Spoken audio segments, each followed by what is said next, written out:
Y grabando. Buenas noches a todos, hermanos, amigos. Estamos otra vez con este privilegio de poder compartir, estudiar, dedicar un rato de nuestro tiempo a la palabra del Señor. Específicamente estábamos estudiando el libro de Lucas.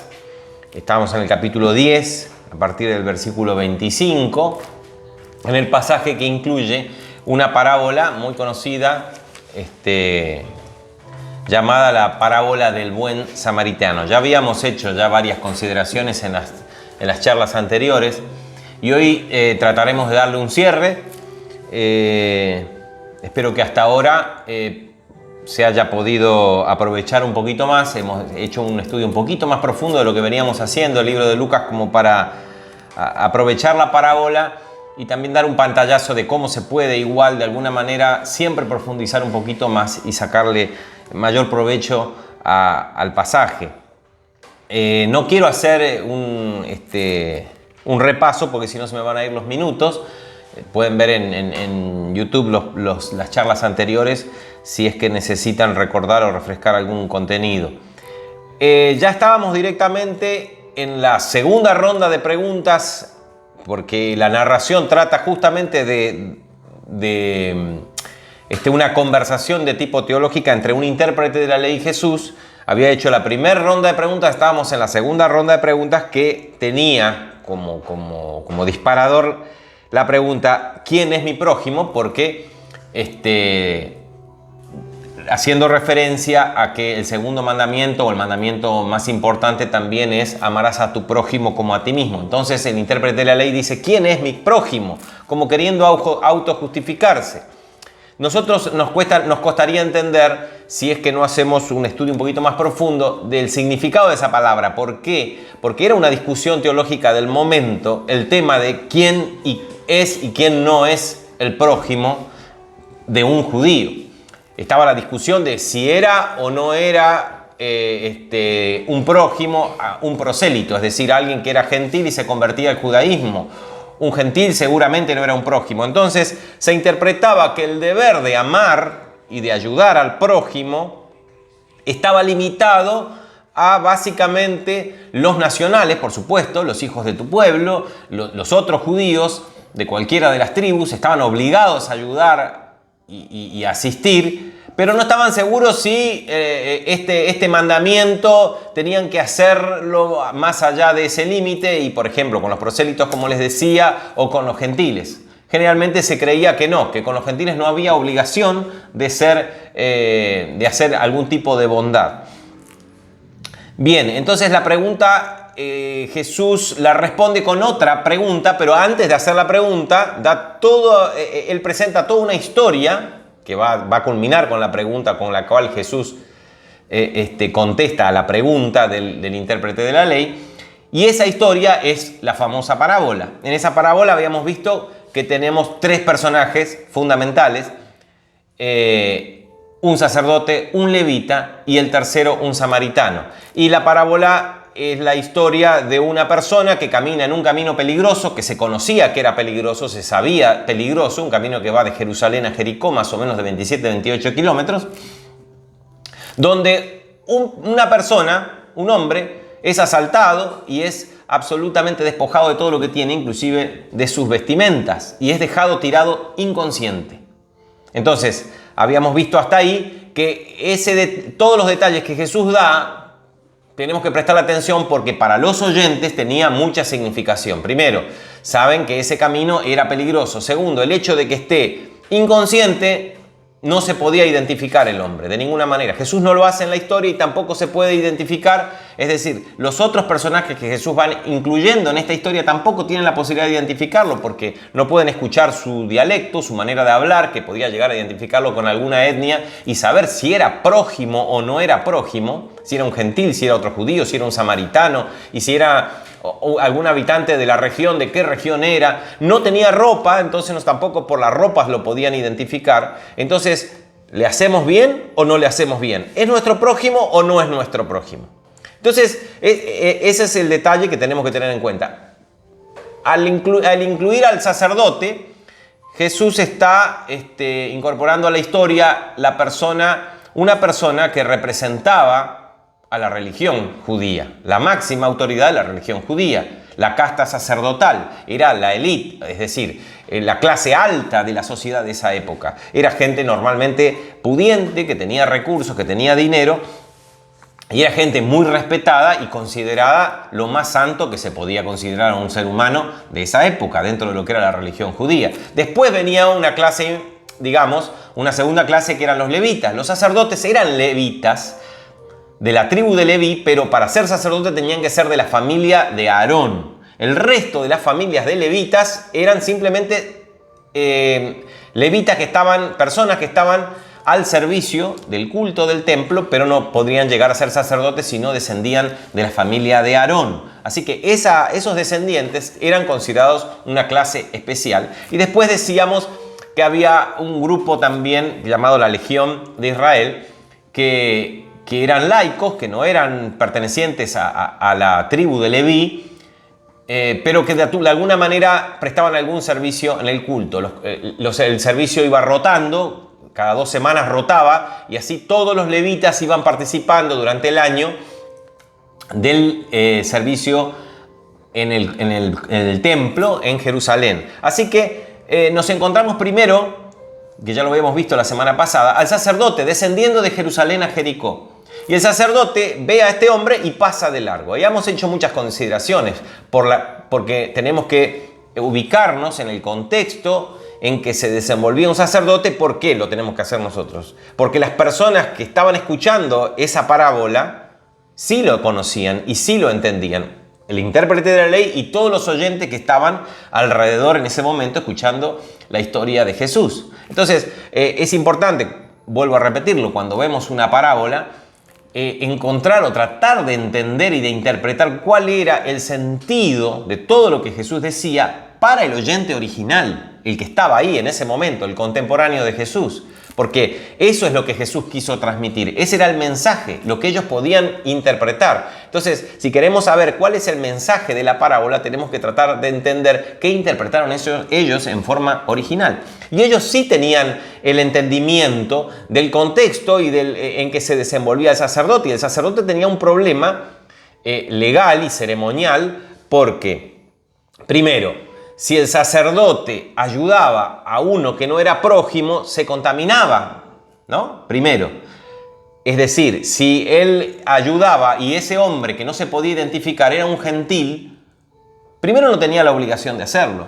Y segundo, también se contaminaba, porque tocaba a un gentil. Entonces el sacerdote tenía de alguna manera justificación dentro de lo que eran los requisitos que él tenía para ser santo, ceremonialmente santo, de pasar de largo. Además, estaba inconsciente, podía estar muerto, y el sacerdote, si tocaba una persona muerta, quedaba contaminado automáticamente, él, sus vestimentas, y eso implicaba que tenía que regresar al templo de Jerusalén para hacer una ceremonia de 1 semana, para hacer las purificaciones ceremoniales, tenía que comprar una vaquillona, una vaca colorada, tenía que reducir la ceniza, todo un sacrificio, y además quedar expuesto como alguien que no cumplió con las normas de santidad que tenían inherentes al servicio sacerdotal. Es decir, alguien que quedaba mal visto por haber ayudado. Entonces era demasiado costo. Y además, no sé no se sabía si era un judío, o era un samaritano, o era un gentil, o era una persona que transitaba ese camino y no tenía nada que ver ni siquiera con la región. Entonces, ¿para qué arriesgarse? Era mucho el riesgo en el que estaba. Y sus normas morales de su misma función sacerdotal lo justificaban de ayudarlo. Así que ni siquiera se acercó para no contaminarse, porque decíamos que si se acercaba más de 1,80 m más cerca, ya era como que lo tocaba y ya quedaba contaminado. El sacerdote ni se acercó, pasó de largo. Después venía detrás un levita, y vamos bajando en el nivel social, pero también alguien que está al servicio del templo, también alguien que representa la religión. Vino el levita y se acercó al lugar, dice, fíjense. Dice, asimismo, un levita llegando, el versículo 32, cerca de aquel lugar y viéndole, también pasó de largo. El levita por ahí no tenía tanto drama ceremonial porque no representaba lo que representaba un sacerdote. Si bien también se contaminaba, también tenía que realizar el ceremonial de purificación si lo hacía. Pero sabiendo que había pasado un sacerdote, porque generalmente todo el mundo sabía quién iba y quién venía en ese camino por razones de seguridad personal, porque ese camino era peligroso, entonces todo el mundo buscaba saber quién iba adelante. Y la historia nos deja entrever de que el levita sabía quién iba adelante. Los que han transitado ese camino, inclusive hoy, se dicen que se puede ver a mucha distancia si va alguien o no caminando o transportado en algún animal, a la distancia por la forma orográfica que tiene ese camino. Desértico, por cierto. Así que si el levita pudo haber hecho dos razonamientos básicos. Primero, era un riesgo ayudar a ese hombre, que tenemos que tener en cuenta también esto. Era un riesgo, que todos los oyentes lo conocían, porque si lo asaltaron a este hombre y lo dejaron así, el hecho de detenerme también puedo ser objeto de los mismos ladrones. Porque los ladrones estaban ahí, escondidos en cuevas, detrás de las rocas. Así lo sorprendieron y lo asaltaron. El que se acercaba, sea el sacerdote, sea el levita, o sea quien sea, también exponía al riesgo de ser asaltado y sufrir la misma suerte que el personaje que estaba malherido. Así que eso puede haber sido también un justificativo de decir, estoy corriendo un riesgo muy alto. El riesgo ceremonial, también el mismo tema que tenía el sacerdote de la contaminación, pero a la vez, si el superior de él, el sacerdote, hizo esa interpretación teológica respecto de si ayudarlo o no y concluyó de que no, entonces ¿por qué yo iba a hacerlo si él dijo que no? Es como que lo estoy desautorizando o de alguna manera inconscientemente acusándolo de insensible. Así que son elucubraciones, no sabemos, no estamos haciendo un análisis psicológico del levita, pero digamos, son todas las cosas que las personas que oían esta parábola tenían en su cabeza y podían entender y podían llegar a interpretar respecto de la historia que Jesús contaba. Entonces, más o menos nosotros podemos darnos una idea, y es lo que quiero hacer, que se puedan dar una idea de que el levita también tenía complicaciones para ayudarlo.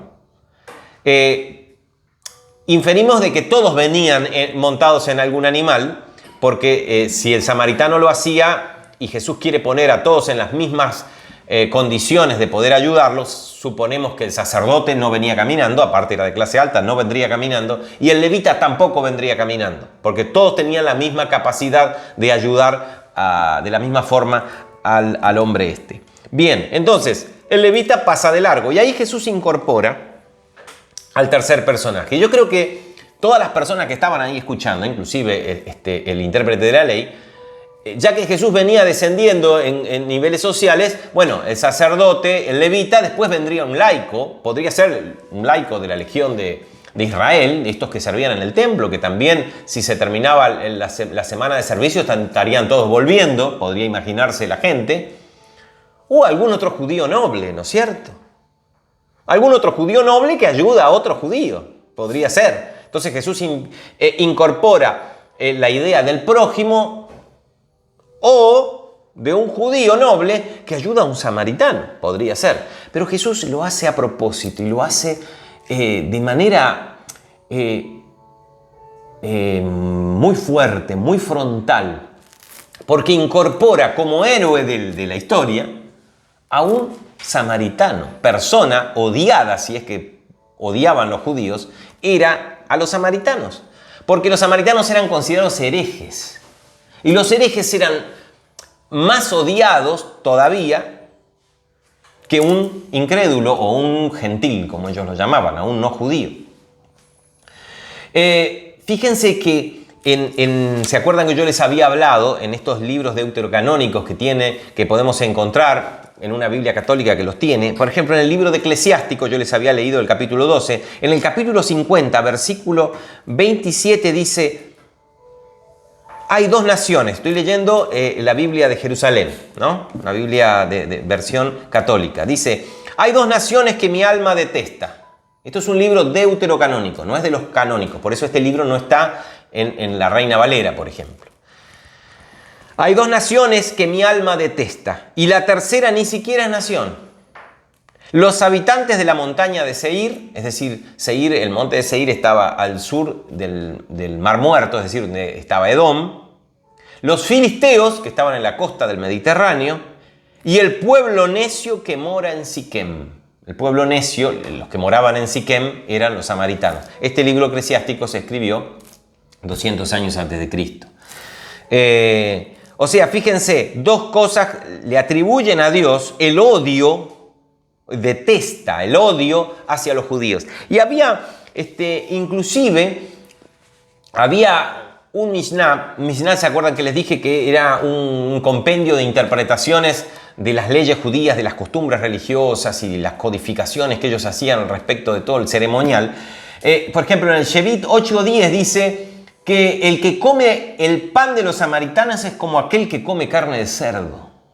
Fíjense el desprecio y el odio que tenían a los samaritanos. Y en la época de Jesús, según el relato de Flavio Josefo, que es un historiador judeo-romano, que escribió un libro que se llama Antigüedades y la guerra de los judíos, en el capítulo 18:30 dice que, cuenta que había un grupo de samaritanos que en una Pascua, antes de Cristo no había pasado esto, que en una Pascua un grupo de samaritanos fueron y echaron huesos humanos en el playón de entrada del templo, en una Pascua. Imagínense lo que era contaminar directamente el templo. Así que había un ambiente de un odio muy exacerbado de judíos hacia los samaritanos y en respuesta, por supuesto, los samaritanos hacia los judíos. De tal manera que ni se hablaban, lo podemos ver en la historia de la mujer samaritana, que entre judíos y samaritanos ni siquiera el saludo, no se hablaban. Los judíos que iban de norte a sur atravesaban tierra gentil, cruzaban el río Jordán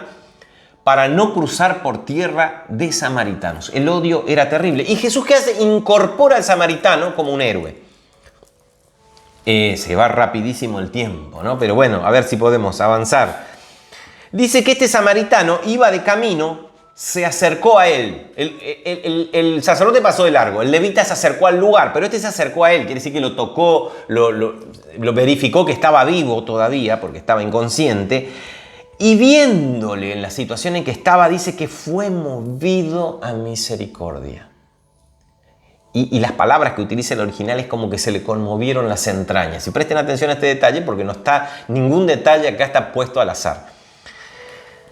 Dice, y acercándose, vendó sus heridas. Otra vez dice, acercándose, ya tocándole, vendó sus heridas, echándole aceite y vino.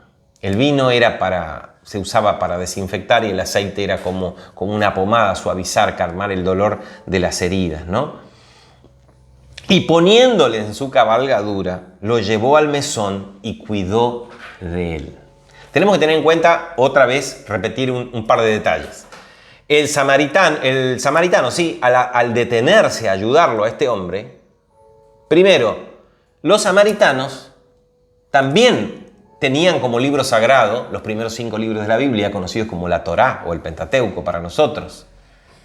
Y la norma de la obligación de amar y ayudar a un connacional, los que tienen la misma descendencia, también era obligatoria para el samaritano, ¿no? Eso tenemos que tener en cuenta primero. Segundo, las normas de contaminación, si el hombre estaba muerto, también eran para el samaritano, porque esas normas de la contaminación por el tocar a una persona muerta o un animal muerto están también en la Torá. Entonces, el samaritano tenía ciertas limitaciones, no las mismas que tenían los judíos que pasaron anteriormente. Segundo, el samaritano también ponía en riesgo su vida al detenerse con todos sus bienes, porque seguramente vendría con un animal, porque lo puso en su cabalgadura, venía o con un asno, o con un caballo, y con cosas, también se exponía a que los mismos ladrones que asaltaron a este hombre lo asaltaran a él y lo pudieran despojar y también hacer daño. Es decir, en la historia no, porque la historia es una historia que no sucedió. Era una historia posible, pero no sucedió, es una parábola. Pero sí en la mente de los que escuchaban también estaba la posibilidad de que algún ladrón o los mismos ladrones lo asaltaran. Así que él puso en riesgo eso, ¿no? Fíjense que se tomó el tiempo de darle los primeros auxilios con los elementos que tenía. Llevaba vino, llevaba aceite.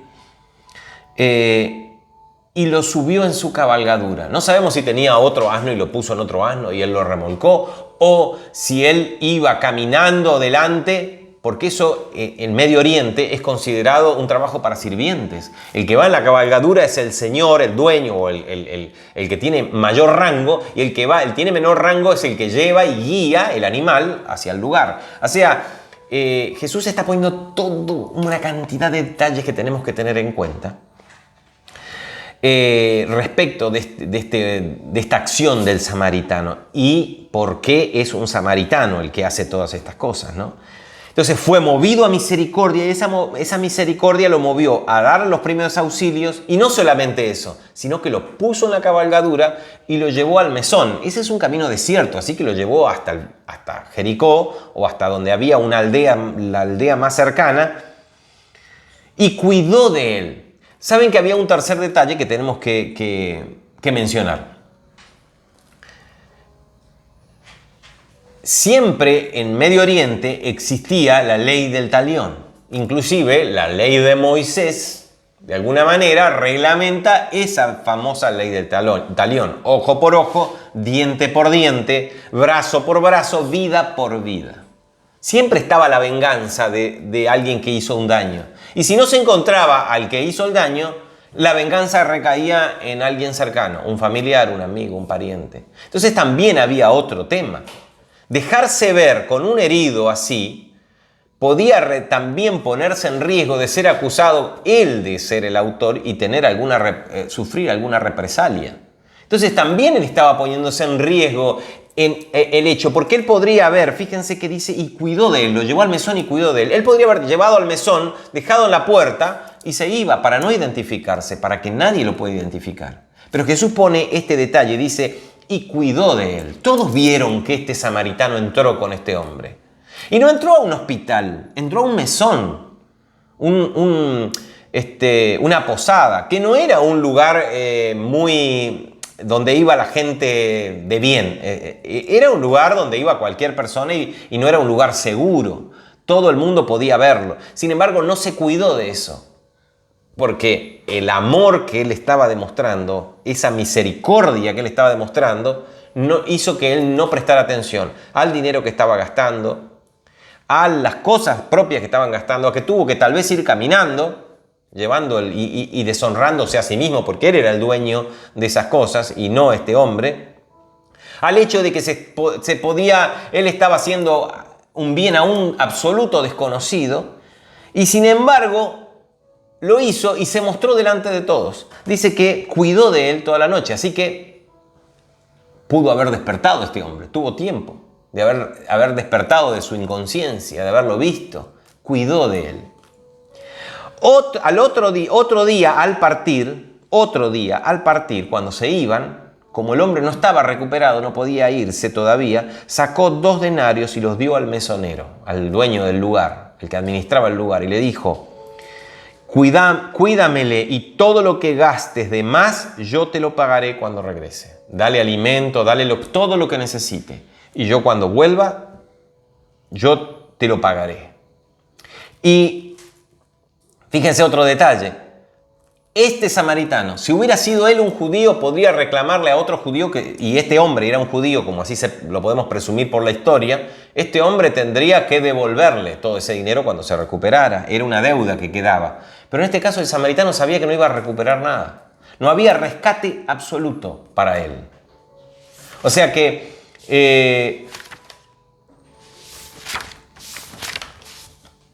tenemos un samaritano que no podía esperar ningún reembolso de todo lo que hacía. El samaritano atendió a un absoluto desconocido, no sabía quién era, porque lo encontró desnudo y sin ropa. A pesar de eso, sacrifica su tiempo, sacrifica su dinero, pone en peligro su propia vida para ayudarlo. Y Jesús pone esa actitud como ejemplo de amor al prójimo, ¿no? ¿Saben que la exégesis de los primeros años en la iglesia, cuando enseñaban la parábola del buen samaritano, lo asemejaban a lo que Jesús hizo por nosotros? Somos perfectos desconocidos, desnudos, inválidos, inconscientes, nos dejaron tirados, ¿no? Fíjense, los ladrones robaron, el samaritano pagó por él. Los ladrones lo dejaron medio muerto, el samaritano lo curó y lo cuidó. Los ladrones lo abandonaron y el samaritano promete volver por él, ¿no? ¿Qué semejanzas que hay a lo que Jesús hizo por nosotros? No es el mensaje de la parábola, que lástima que no la vamos a poder terminar hoy, pero les prometo que el próximo miércoles la terminamos. Pero a mí me llama mucho la atención esto porque tal vez nunca presté suficiente atención. Uno siempre se va al hecho de la lección moral, ¿no? De que hay que ser bueno, hay que ayudar a los demás. Pero acá Jesús está poniendo muchos detalles que son similares a lo que Él hizo por nosotros. Abandonados, tirados, perfectos desconocidos, inmerecedores de la ayuda. Porque un samaritano ayudando a un judío, el judío no merecía la ayuda del samaritano. Sin embargo, Jesús gastó su tiempo, sus recursos, todo. ¿Por qué? Por la misericordia, como dice el original, que le salió de sus entrañas. Ese es el amor al prójimo. Y eso es lo que Dios quiere que hagamos con los demás. Porque ámense unos a otros como yo los he amado, ¿no? Y ahí, por ese lado va la parábola y la vamos a terminar la próxima semana. Bien, juntamente con el remate final al intérprete de la ley. Bueno, espero que haya sido interesante esta charla de hoy. Dios los bendiga. Nos vemos el próximo miércoles.